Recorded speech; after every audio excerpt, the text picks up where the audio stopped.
Hi everyone, today we're going to talk about skyscraping costs in your story or when you're storytelling. So when we talk about writing, there's something that we call stakes, and we also use the term costs. And to me, well, not to me, but the stakes, right? The stakes are what are at stake or at risk in the story, what your character has to lose. So like in the Hunger Games, Katniss's life is what is at stake, and the emotional and physical health of her sister, like that's at stake too.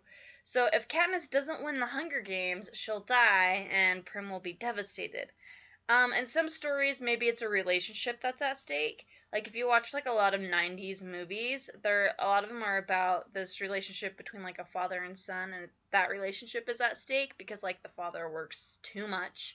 And in other stories, it could be a job at stake. It could be even just like a person's sorry, a person's like, I don't know, ego or self-esteem or something. I don't know.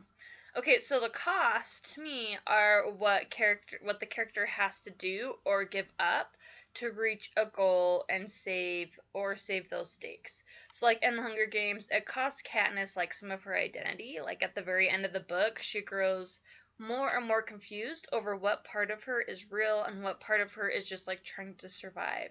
For PETA, he says in Mockingjay that to murder innocent people costs everything that you are.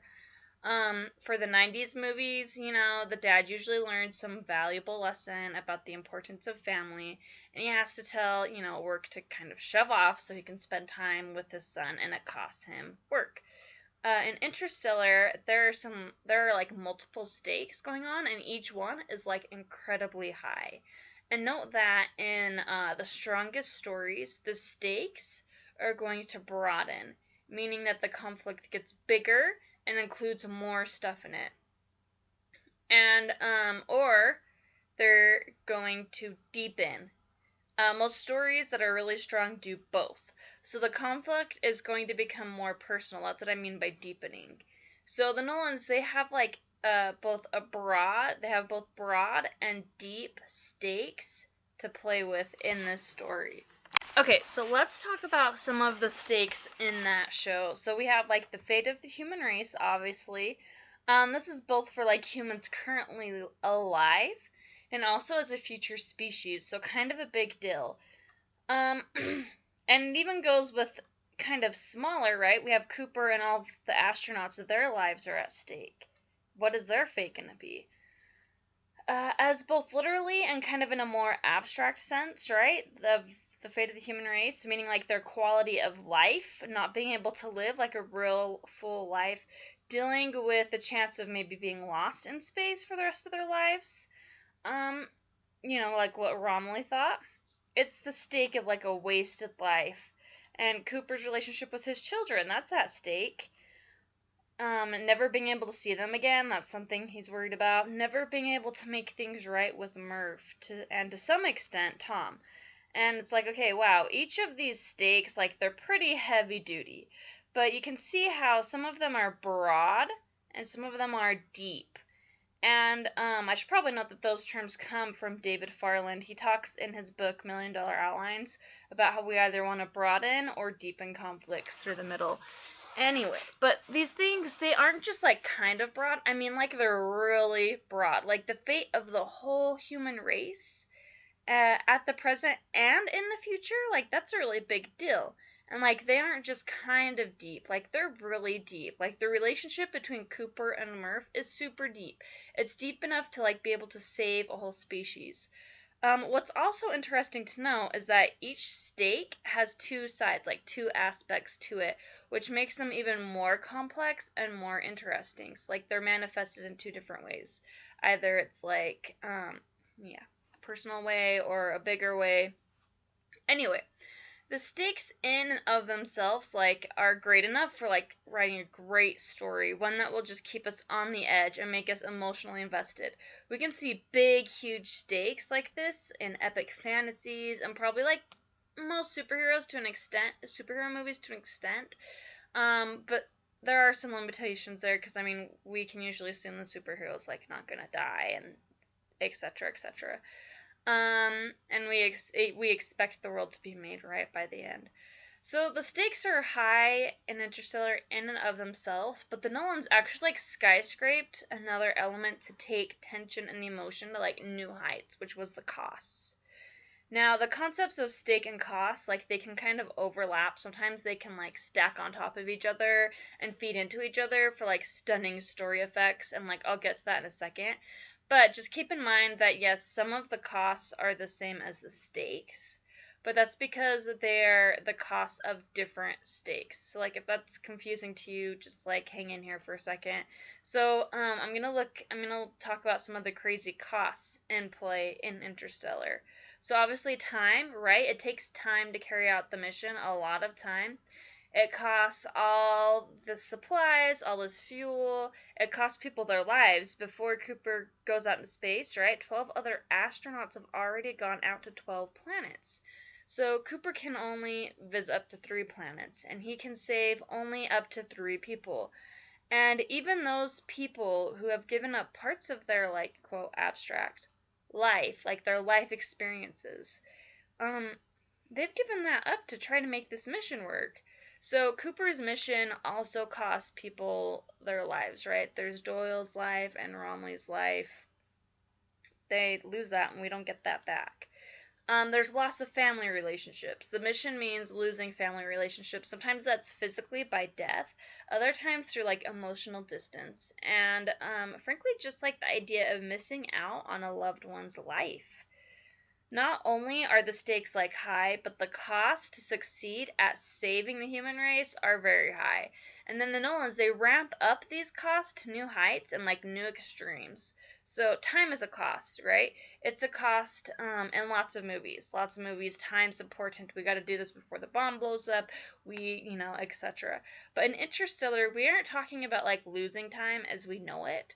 We are really talking about like losing time, like literally, to like a devastating degree, to the extent that the whole human race could be dead in a matter of what seems like hours to Cooper because of how the time is different.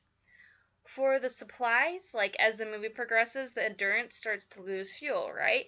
But the significance of that cost gets ramped up when Dr. Mann blows up part of the Endurance. So now we have Cooper and Amelia don't even have the means to get to Edmund's planet, let alone Earth. As an audience, when we set out on this space journey with Cooper, we have a sense of what the costs are.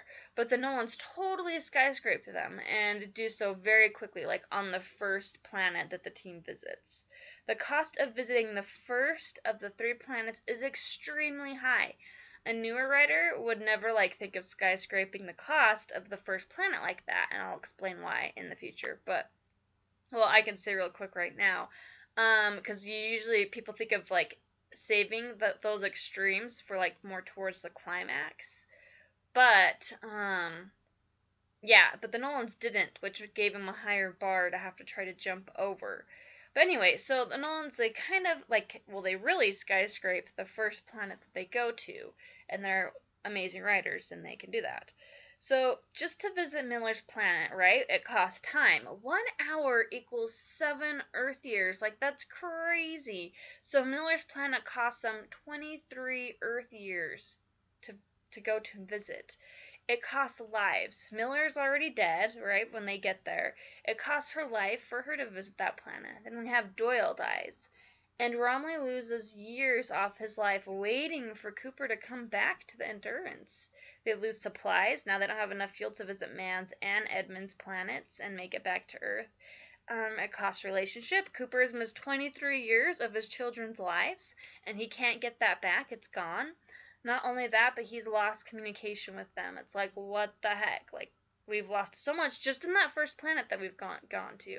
So, can you, like, see how, like, crazy those costs are? All for that one planet, the first planet? Like, there's still 2 more to visit. It's like, whoa, my mind's exploding.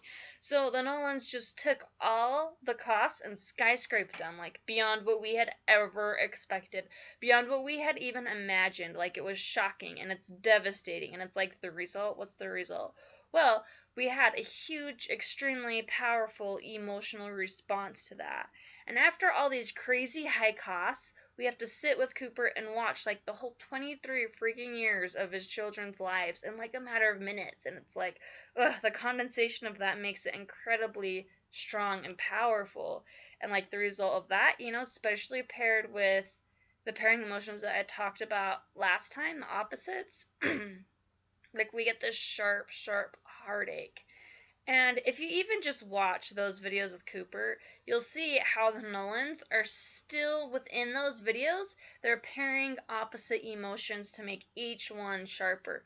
We get the joy of Tom finishing school, getting married, having a son, and the tragedy over his son's death and Cooper's dad's death, and finally Tom saying goodbye to Cooper because he believes him to be dead. Then we get Murph's anger, and that's paired with her hurt and her regret. And of course, all of this is overshadowed by loss because Cooper himself missed it all, and he can't communicate back to them. So the writing is fantastic. The Nolans, they continue to skyscrape the costs. So as Dr. Brand dies, we learn that what? We learn that the survival of the human species actually costs the abandonment of the existing humans. Going into the black hole costs 50 years. Those are years with his children Cooper can never get back. So the next cool thing the Nolans did with stakes and costs, and this is one of my favorite plotting techniques that I don't think I have the skill to pull off consciously on my own writing yet, but maybe someday. So remember how I said that sometimes some of the costs were also some of the stakes? That's because some stakes are the costs of other stakes. So the space mission, it's meant to save the human race, right? But it costs the astronauts' lives and relationships. Once we hit that twist with Dr. Brand's death about Plan A being fake, in the middle of the film, we realize that in order to save the human species, we must leave the existing humans for dead. So the cost of accomplishing the overall goal is abandoning Plan A, which in a way was the goal, at least for Cooper, that was his main goal. So the cost of accomplishing this goal is losing the other stakes, other goals. So you can't save or minimize the loss of the other stakes because they are the cost. You have to give them up. You have to sacrifice them to save the most important stake. So let me explain this in another way because it can get kind of confusing and like feel circular. So let's go back to the Hunger Games as an example. And obviously, like, I have some spoilers. I'm assuming if you haven't read the books or seen the movies, you don't plan to. So The Hunger Games does actually do something similar in the trilogy as a whole, though it's not as obvious. So we have Katniss, she volunteers to be tribute to save her sister, right? As the series continues, Prim's safety is a driving force for Katniss. She doesn't want Snow to kill Prim. Katniss wants to make the world, better partly for Prim. But the cost of making a better world is what? It ends up being Prim. So Prim was what was at stake. She becomes a cost in order to save a different stake, which is all of Panem. So the main goal can get swallowed up in saving another stake. The things you can do with this technique are like really powerful and kind of crazy. So sometimes it can seem like the main goal and the cost are the same thing. For Cooper, the whole point of going into space is to save the human race. But in order to save the human race, he has to let it die. And it's like the cost is the same thing as the stake. The very reason Cooper went on this mission is also the cost of fulfilling that reason. Like, wow, that kicks up the tension in the story to a whole new level. So here is what the Nolans did, just as a summary, okay? They selected high stakes and high costs. Then they completely ramped up the costs, making them so high they break through and like go beyond our expectations for like a devastating effect. And then what they did is they made what was at stake the cost of other stakes. Now, like, that is killer writing. And that's what I have for you guys today. That's a lot to think about. And I also apologize if my voice sounds kind of funny. This morning I just woke up and I don't know, I feel like I'm a little croaky here. But anyway, so thanks for listening. Please subscribe, follow. You can get my latest writing tips at septembercfox.com. And thanks and happy writing.